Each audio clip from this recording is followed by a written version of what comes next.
تو حضرت سیدنا کعب الاحبار رضی اللہ تعالیٰ عنہ روایت ہے، نبی کریم صلی اللہ علیہ وسلم نے ارشاد فرمایا جنت الفردوس خاص اس بندے کے لیے سجائی جاتی ہے جو نیکی کی دعوت کا حکم دیتا ہے اور برائی سے منع کرتا ہے۔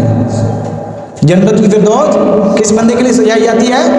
اس بندے کے لیے سجائی جاتی ہے جو نیکی کی دعوت کا حکم دیتا ہے اور برائی سے منع کرتا ہے۔ میرے میٹھے اور پیارے اسلام بھائیوں، ہم ہر نماز کے اندر یہی دعا ہوتی ہے کہ یا اللہ عز و جل مجھے جنت الفردوس میں پیارے آقا علیہ الصلوۃ والسلام کا پڑوس نصیب فرمانا۔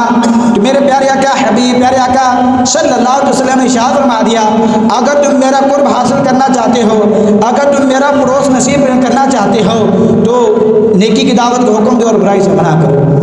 جنت الفردوس خاص اس بندے کے لیے سجائی جاتی ہے جو نیکی کی دعوت کا حکم دیتا ہے اور برائی سے منع کرتا ہے۔ ہماری خوش نصیبی ہے کہ ہم حضور کے امتی ہیں۔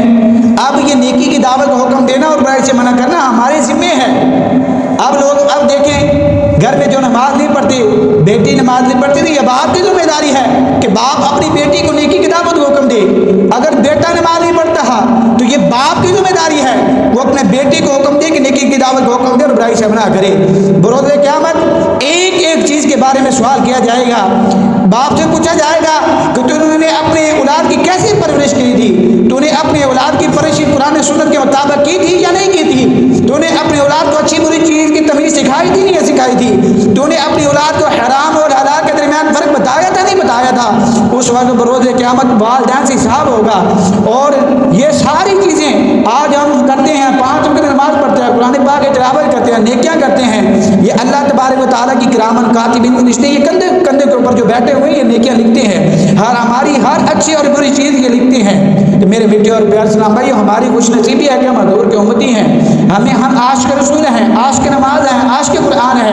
ہمیں چاہیے کہ ہم اپنے بچوں کو قرآن پاک کی محبت کا درس دیں، اہل بیت اطہار کی محبت کا درس دیں، حضور علیہ الصلوۃ والسلام کی محبت کا درس دیں۔